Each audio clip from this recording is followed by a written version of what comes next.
Bagong silang na sanggol ang inilalako online ng sariling ina sa Taguig. Ang pagkakaaresto sa kanya matapos mabisto sa report ni Chino Gaston.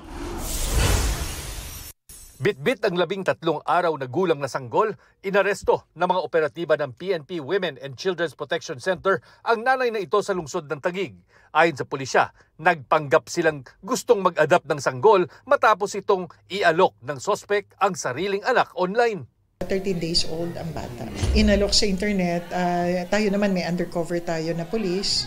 Ayun yung naging way namin para ma-entrap yung nagbebenta. Dahil sa nabistong pagbebenta ng anak, nahaharap ang sospek sa paglabag sa RA 7610 o ang Child Abuse Law at Human Trafficking. Payo ng PNP sa mga gustong magpaampon ng anak. Actually, dinidiscourage nga natin talaga na mag-end up sila dito sa illegal adoption. Kasi sabi nga ng DSWD, medyo inis na nila yung process to adopt a child.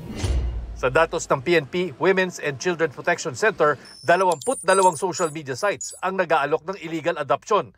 Napatanggal na raw ng PNP ang ilan, bagamat may mga nag-ooperate pa rin na binabantayan ngayon ng pulisya. Bukod sa illegal adoption, sinusubaybayan din ng PNP ang mga grupong nag-aalok ng illegal surrogacy, kung saan mga Pilipinang menor de edad ay pinagdadalang tao ng mga mayayamang foreigner kapalit ng pera.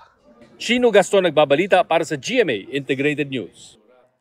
Huwag magpahuli sa mga balitang dapat niyong malaman.